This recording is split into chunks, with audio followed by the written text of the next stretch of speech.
नमस्ते दोस्तों, welcome to यज्ञ इन्वेस्टमेंट एकेडमी। मैं हूं मयूर फरीदेव और टैक्स थर्सडे में आपका बहुत स्वागत है दोस्तों। तो आज का हमारा टॉपिक है कि importance of reconciliation of form 26 AS, AIS, TIS before filing ITR। यानी ITR फाइलिंग के पहले ये जो फॉर्म्स होते हैं 26 AS, AIS, TIS, इसका रिकंसिलिएशन क्यों इंपॉर्टेंट है और आपने क्यों करना चाहिए रिटर्न भरने के पहले।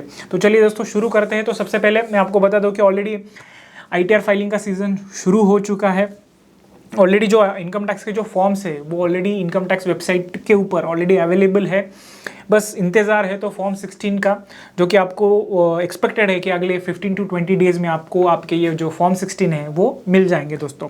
तो इसी सीरीज़ के लिए जो हमारा ITR फाइलिंग का सीरीज़ चल रहा है कि इसमें हमने आज का ये टॉपिक लिया है कि ये रिकंसिलिएशन कि एग्जैक्टली ये फॉर्म्स होते क्या है, इसका रिकंसिलिएशन क्यों ज़रूरी है, इसका इम्पोर्टेंस क्या है, उसके बाद में ये कहाँ से रिकंसिल करें, यानी ये फॉर्म्स कहाँ से निकलते हैं, उसके बाद में अगर इसमें कुछ मिस्टेक्स वगैरह है तो कैसे उसको रेक्टिफाई करते हैं दोस्तों। तो सबसे पहले देख लेते हैं कि एग्जैक्टली ये जो फॉर्म्स होते हैं ये क्या होते हैं। जैसे कि 26 AS है तो हम सबको मालूम है कि 26 AS ये फॉर्म काफ़ी पुराना है, यानी फाइनेंशियल ईयर 8-9 से आई थिंक ये जो 26 AS फॉर्म है ये इनकम टैक्स डिपार्टमेंट ने लॉन्च किया हुआ है, कि जिसमें आपके जो TDS वगैरह के डिटेल्स है, इनकम के डिटेल्स है, वो सब आते थे। बहुत सारे डिटेल्स उसमें आते थे, यानी रिफंड वगैरह है, डिमांड वगैरह के डिटेल्स आते थे, आपने कुछ भी टैक्स पेमेंट किया है वो सब डिटेल्स वहाँ पे आते थे। तो उस हिसाब से ये 26 AS फॉर्म था। लास्ट के 3-4 सालों में इनकम टैक्स डिपार्टमेंट ने ये 2 नए फॉर्म्स लाए हुए हैं। उसका नाम है AIS यानी एनुअल इन्फॉर्मेशन स्टेटमेंट, उसके और TIS यानी टैक्स इन्फॉर्मेशन समरी दोस्तों। तो ये AIS TIS इंटरलिंक्ड ही है। तो ये टोटल अगर देखेंगे तो ये 2 फॉर्म्स है, AIS TIS एंड 26 AS। तो इसका रिकंसिलिएशन हमें करना पड़ता है दोस्तों। कि जैसे हमने बात की 26 AS में TDS वगैरह के डिटेल्स आते हैं, AIS TIS में सब डिटेल्स आते हैं। सब डिटेल्स मतलब मेजरली मतलब 99% ये सब चीज़ें कवर ही करते हैं। तो लगभग 54 प्रकार के ट्रांजैक्शंस इसमें ऑलरेडी आते हैं। जैसे कि अगर आपको कुछ सैलरी है वो डिटेल्स वहाँ पे आएंगे, डिविडेंड है, interest from saving bank, interest from FDs, उसके बाद में म्यूचुअल फंड के ट्रांजैक्शन, परचेज सेल, शेयर्स के ट्रांजैक्शन, परचेज सेल, प्रॉपर्टी के ट्रांजैक्शंस है, क्रेडिट कार्ड के पेमेंट्स है, फॉरेन ट्रैवल का TCS है, गाड़ी खरीदी वगैरह का TCS है, यानी ऐसे लगभग 54 प्रकार के ट्रांजैक्शन AIS TIS में आ जाते हैं दोस्तों। तो ये काफ़ी इंपॉर्टेंट है हमारे लिए चेक करना ITR फाइलिंग के पहले। तो अब क्यों चेक करना चाहिए, व्हाट इज़ द रीज़न कि ये रिकंसिलिएशन क्यों करना चाहिए। क्या होता है कि कभी कभी बहुत सारी चीज़ें हम मिस आउट कर जाते हैं। Okay, we generally do form 16 आ गया, उसके बाद में बैंक स्टेटमेंट वगैरह थोड़ा बहुत देख लिया, या फिर जो समरी वगैरह है कुछ बनाते हैं तो उस हिसाब से डिटेल्स हम डाल देते हैं। बट AIS TIS देखने की वजह से क्या होता है कि बहुत सारी चीज़ें हमारी मिस आउट होने से बच जाती है। और उसके बाद में AIS TIS के जो डिटेल्स आते हैं ये इनकम टैक्स पोर्टल पे आते हैं। ओके, तो ये जो इन्फॉर्मेशन है ये इनकम टैक्स के पास में ऑलरेडी है। तो अगर ये डिटेल्स अगर हमने कुछ मिस आउट कर दी इनकम टैक्स रिटर्न भरते टाइम तो मिसमैच हो सकता है। और उसके बाद में कम्युनिकेशन आता है, नोटिस आता है, वो हमें वहाँ पे कि यहाँ पर income tax AIS TIS 26 AS में इतने डिटेल्स दिख रहे हैं बट आपके ITR में कुछ अलग डिटेल्स है, तो उसकी वजह से मिसमैच हो सकता है दोस्तों। और आपको नोटिस आ सकता है, उसके बाद में आपको रेक्टिफिकेशन या फिर रिवाइज रिटर्न भी फाइल करना पड़ सकता है। और उसके साथ में अगर कुछ टैक्स पेमेंट आया तो उसके साथ में उसको इंटरेस्ट भी भरना पड़ सकता है और कुछ पेनल इंटरेस्ट भी लग सकता है दोस्तों। तो उसकी वजह से AIS TIS या फिर 26 AS इसका रिकंसिलिएशन करना बहुत ही ज़रूरी है। किसके लिए, कि हमारे डिटेल्स कुछ मिस आउट ना हो जाए, यानी आप जो ITR फाइल कर रहे हो वो करेक्टली फाइल हो जाए, जिसकी वजह से कुछ मिस आउट ना हो जाए या फिर इनकम टैक्स की तरफ से वापस कोई कम्युनिकेशन ना आए। तो इसके लिए इंपॉर्टेंट है AIS TIS का रिकंसिलिएशन। अब देखते हैं कि ये एग्जैक्टली जो फॉर्म्स होते हैं ये कहाँ पे देखते हैं। तो ये सभी जो फॉर्म्स है हम देखेंगे आगे चल के कि ये सब फॉर्म्स इनकम टैक्स वेबसाइट के ऊपर अवेलेबल है। ओके, सो देखते हैं कि एग्जैक्टली ये जो फॉर्म्स है ये कहाँ पे अवेलेबल है। जैसे कि आप सबको स्क्रीन आई थिंक विजिबल रहेगा, जिसमें अगर आप देखेंगे तो जब हम इनकम टैक्स के पोर्टल के ऊपर लॉगिन करते हैं, ओके, सो उसके बाद में ये डैशबोर्ड खुल जाता है जहाँ पे बहुत सारे ऑप्शन है। डैशबोर्ड है, ई फाइल है, authorise partners, services, AIS, pending actions, grievances, help वगैरह। तो इस हिसाब से ये पूरा डैशबोर्ड आता है। इसमें अगर देखेंगे तो बीच वाला जो कॉलम है AIS का, ओके, ये जो AIS का कॉलम है इसके ऊपर जाने के बाद आपको AIS का फॉर्म मिल जाता है दोस्तों।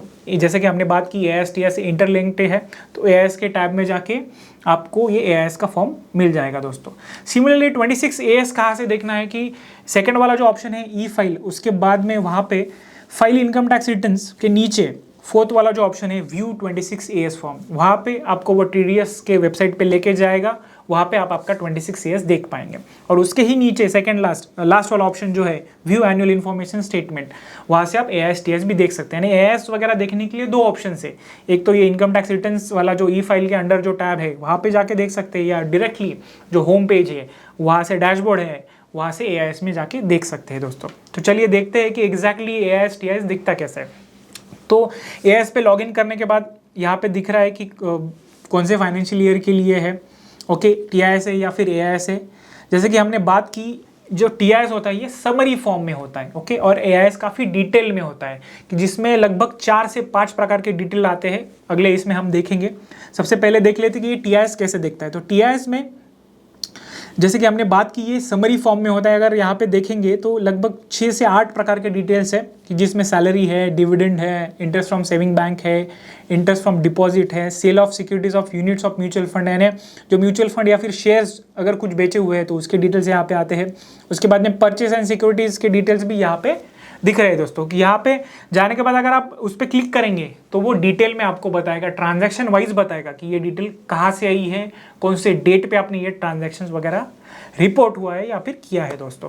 तो इस हिसाब से आपको ये समरी से थोड़ा सा अंदाजा आ जाता है कि एग्जैक्टली क्या क्या इनकम हमारे पास में है, और आप वो रिकनसाइल करके देख सकते हैं कि मैंने ITR में जो भरा है वो सही भरा है क्या नहीं। उसके बाद में ही सेकेंड वाला है AIS एनुअल इन्फॉर्मेशन स्टेटमेंट। तो जिसमें मैंने आपको बताया कि काफ़ी डिटेल में होता है कि इसमें 5 प्रकार के टैब होते हैं। यहाँ पे जैसे आपको दिख रहा है कि TDS TCS इन्फॉर्मेशन है, SFT के इन्फॉर्मेशन है। TDS TCS इन्फॉर्मेशन यानी जिसके ऊपर TDS कट हुआ है वो इन्फॉर्मेशन ये टैब के अंडर आ जाती है, जो भी ट्रांजेक्शन है आपके। सेकेंडली है SFT इन्फॉर्मेशन, यानी जो रिपोर्टिंग एंटिटीज़ है, आपके म्यूचुअल फंड हाउसेस है, CB है, बैंक वाले है, प्रॉपर्टी रजिस्ट्रार है, आपके एम्प्लॉयर है। अगर उन्होंने कुछ SFT वगैरह के जो रिपोर्टिंग एंटिटीज़ है उन्होंने डिटेल्स जो देते हैं इनकम टैक्स डिपार्टमेंट को, जो फाइलिंग होता है वो SFT इन्फॉर्मेशन के अंदर आता है। ऐसा हो सकता है कि TDS TCS एंड SFT के जो डिटेल्स है इसमें सेम डिटेल्स हो सकते हैं, ओके, क्योंकि TDS भी हुआ है एंड रिपोर्ट भी हुआ है, तो उस हिसाब से तो उतना आपने ध्यान रखना है। उसके बाद में है payment of taxes. Payment of taxes में आपने जो भी एडवांस टैक्स भरा है या फिर सेल्फ असेसमेंट टैक्स भरा हुआ है, तो जो भी टैक्सेस का पेमेंट आपने साल भर में किया है वो सब डिटेल्स यहाँ पे पेमेंट ऑफ टैक्सेस के टैब में दिख जाती है। उसके बाद में है डिमांड एंड रिफंड।